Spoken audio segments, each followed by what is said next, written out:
Около 3000 ингушских школьников в этом году будут сдавать единый государственный экзамен. В республике уже определено 10 пунктов проведения ЕГЭ, которые распахнут свои двери для экзаменуемых уже 21 марта. В этот день начнется досрочный период сдачи единого государственного экзамена. К нему допускаются лишь те дети, которые по объективным причинам не смогут присутствовать на основном этапе. Например, в связи с необходимостью выезда за пределы республики по болезни, для участия в Олимпиаде или спортивных соревнованиях. Впрочем, на сегодняшний день ребят, изъявивших желание раньше основного срока сдать ЕГЭ, в Ингушетии пока нет. Как и нет каких-либо значительных изменений в едином государственном экзамене в нынешнем году. Впрочем, без некоторых корректировок в любом случае не обойдется. В основном изменения у нас вносятся в контрольно-измерительный материал. На сайте Федерального института педагогических измерений уже внесены вот эти изменения, они выставлены. В основном Федеральный институт педагогических измерений, они же и сами разрабатывают контрольно-измерительные материалы.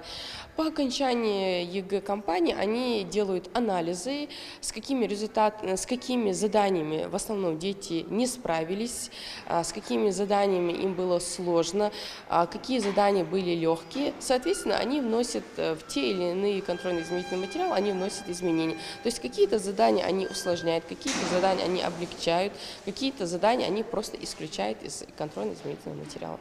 Школьники, кто планирует поступить в высшие учебные заведения, вовсю готовятся к ЕГЭ. 11-классница Лина Султыгова занимается без выходных. Девушка поставила перед собой цель поступить в высшее учебное заведение в столице нашей Родины. Я готовлюсь к ЕГЭ с начала этого года. Буду сдавать историю, обществознание, английский, русский и математику. Хочу поступить на факультет международных отношений и в будущем стать дипломатом. Это является основной целью моей жизни. Я готовлюсь каждый день, но по разным предметам. К примеру, обществознание, истории я уделяю в понедельник, среду и пятницу. Английский и русский – это вторник, четверг и суббота.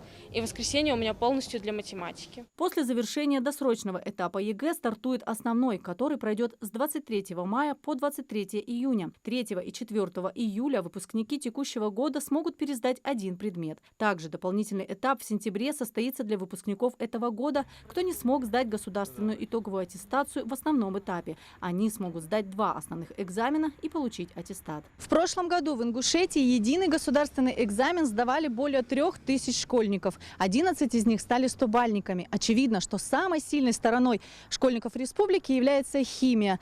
Сразу 6 учеников по этому предмету набрали наивысший балл. Химия – также один из самых востребованных предметов на ЕГЭ у будущих выпускников наряду с обществознанием, биологией и историей. Стоит отметить, что активная подготовка к экзаменам идет сейчас не только у 11-классников, но и у 9-классников. ОГЭ в этом году будут сдавать около 8000 подростков. Им с выбором предметов для экзаменов предстоит определиться до 1 марта.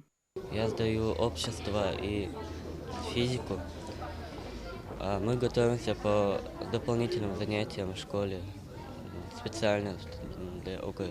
В основном государственном экзамене также не предвидится серьезных изменений. Лишь в следующем году Ингушетии, как и всем регионам страны, предстоит перейти на новую технологию. Сейчас распечатанные контрольно-измерительные материалы привозят в пункты проведения экзаменов, а с 2006 года их печать и сканирование будет проводиться непосредственно в пункте, где у детей принимают ОГЭ. Но для самих школьников это никакой роли не играет, поэтому они могут и дальше спокойно готовиться к такому волнительному и очень важному этапу своей жизни, как государственные экзамены. Анастасия Шишина, Сулейман Костоев, Амина Зязикова, Акрамат Досхоев, Маргаз 24.